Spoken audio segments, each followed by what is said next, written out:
नमस्कार दोस्तों, मैं टिंकू कुमार आपका स्वागत करता हूं वर्ल्ड न्यूज फैक्ट्री में।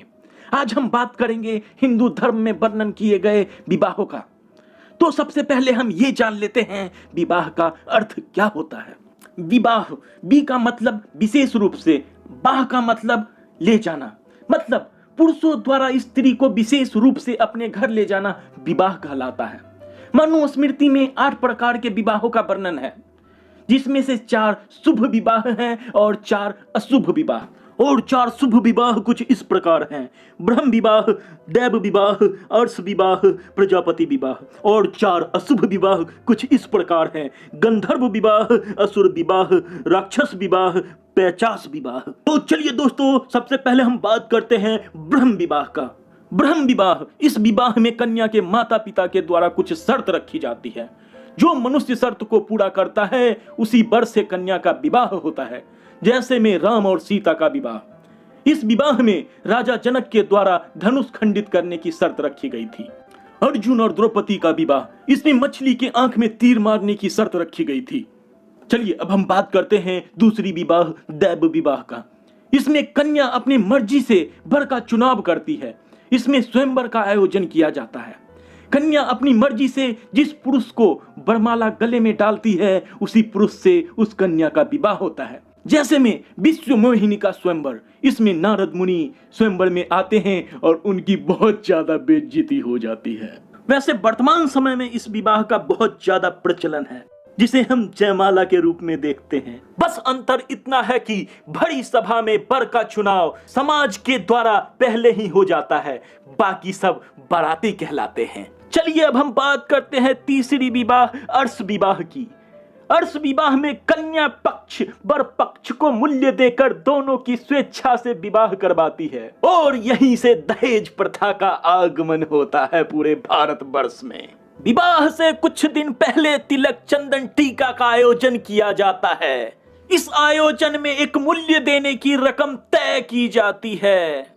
इसके बाद बारात का आयोजन किया जाता है, जिसमें बाराती मदिरा पीकर नागिन डांस करते हैं। कभी कभी बारातियों की गंदी हरकत की वजह से वधू पक्ष वर पक्ष को डंडे लाठी से पिटाई भी कर देती है। इसी बारात में नाराज दुल्हा भी देखा जाता है।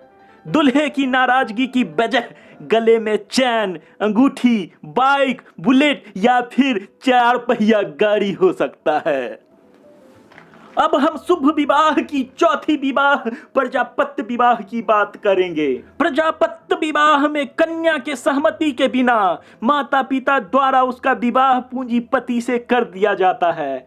इसे प्रजापत्य विवाह बोलते हैं। वर्तमान समय में इसका उदाहरण सरकारी नौकरी वाला दुल्हा, तलाक वाला दुल्हा।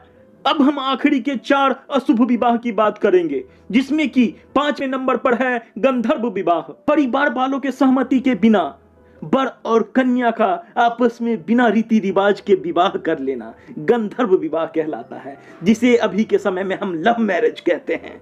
लव मैरिज काम वासना और पैसे की इच्छा रखने के लिए किया जाता है। इसमें अक्सर लड़के लड़की को प्रेम जाल में फंसा लेते हैं और उससे शादी करने का वादा करते हैं। लड़की प्रेम जाल के मोह में अपने घर वालों को धोखा देते हुए मां के गहने और बाप का पैसा लेकर उस लड़के के साथ फरार हो जाती है।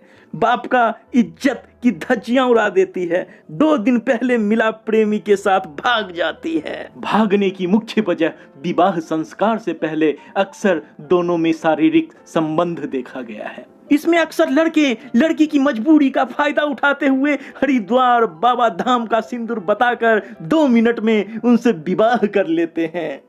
अब इसी लिस्ट में 6ठे नंबर का विवाह असुर विवाह है। इस विवाह में कन्या को धन के बदले खरीद कर उससे विवाह करना असुर विवाह कहलाता है। वर्तमान समय में इसकी मुख्य वजह गरीबी है।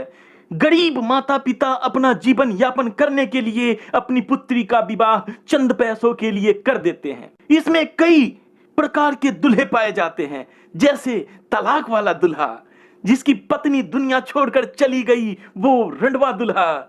असुर विवाह वैश्यवृत्ति को बढ़ावा देता है। एक लड़की एक बार शादी करती है मगर हजारों बार दुल्हन बनती रहती है। अब हम बात करेंगे सातवें विवाह की, राक्षस विवाह की। राक्षस विवाह में कन्या के सहमति के बिना उसका अपहरण करके जबरदस्ती विवाह कर लेना। इसका जीता जागता उदाहरण पाकिस्तान में मिलता है। इसकी मुख्य वजह धर्म परिवर्तन है, फोर्स मैरिज। धर्म परिवर्तन नहीं करने की वजह से अपहरण करके लड़की की जबरदस्ती शादी कर दी जाती है। अब हम इस वीडियो के आखिरी विवाह, आठवीं विवाह, 50 विवाह की बात करेंगे।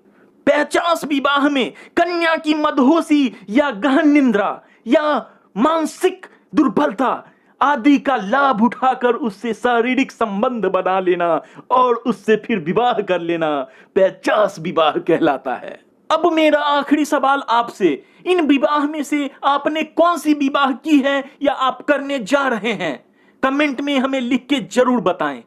जय हिंद, जय भारत, जय हिंदुस्तान।